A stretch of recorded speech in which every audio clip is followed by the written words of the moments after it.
le voyage, c'est découvrir, et le bateau est certainement le moyen pour découvrir le monde le plus adapté. La mer, en fait, est hors du temps. C'est sans doute l'espace terrestre qui est le plus vierge, qui vous oblige à vous retourner vers vous-même, qui vous oblige à réfléchir. Mon nom est Bruno Troublé, je suis d'origine versaillaise, ce qui est curieux pour un marin.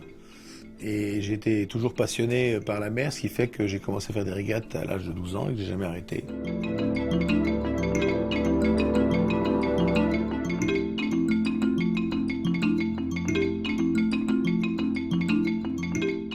Donc en 83, Vuitton est venu dans l'America's Cup de façon assez fortuite finalement.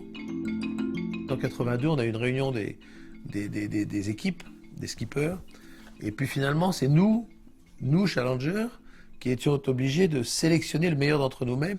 Et puis à un moment donné, dans cette réunion, j'ai dit, mais c'est quand même complètement idiot, ça serait mieux de trouver un partenaire pour faire ça. Je savais déjà à ce moment-là que Vuitton et l'America's Cup étaient contemporains.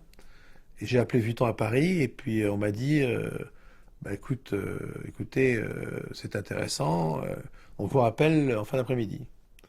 Et là où il faudrait maintenant 25 présentations PowerPoint et rencontrer 12 comités, 3 conseils d'administration, et bien là la décision a été prise en quelques heures.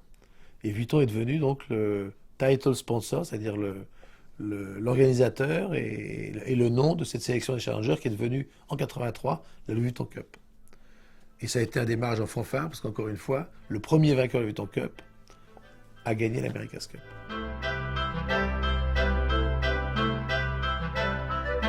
Ça va bien au-delà du sport, l'America's Cup. C'est une espèce de saga des temps modernes.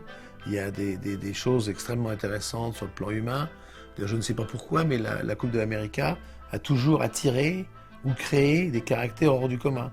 Et c'est ça, ma passion pour l'America's Cup, c'est ça. C'est pas seulement la petite course de voile, c'est la dimension humaine, la dimension technologique.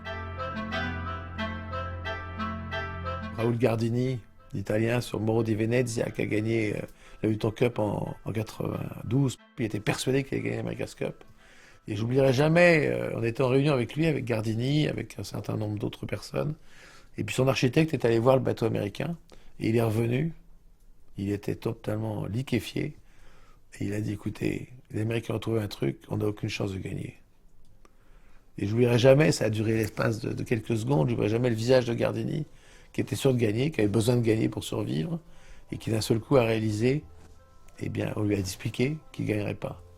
Alors là, il s'agit presque de vie ou de mort, c'est pas toujours le cas. N'empêche qu'il y a quelques moments forts comme ça qui sont inoubliables.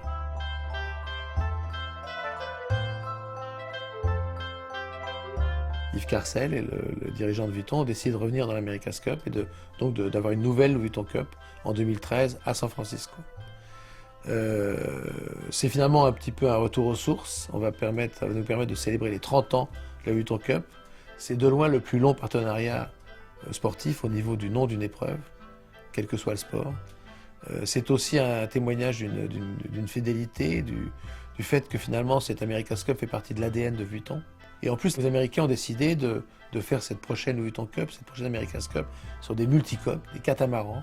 C'est des bateaux beaucoup plus rapides, beaucoup plus aboutis sur le plan technologique, qui font appel à des matériaux que Vuitton aime, des matériaux très légers, de carbone, de Kevlar.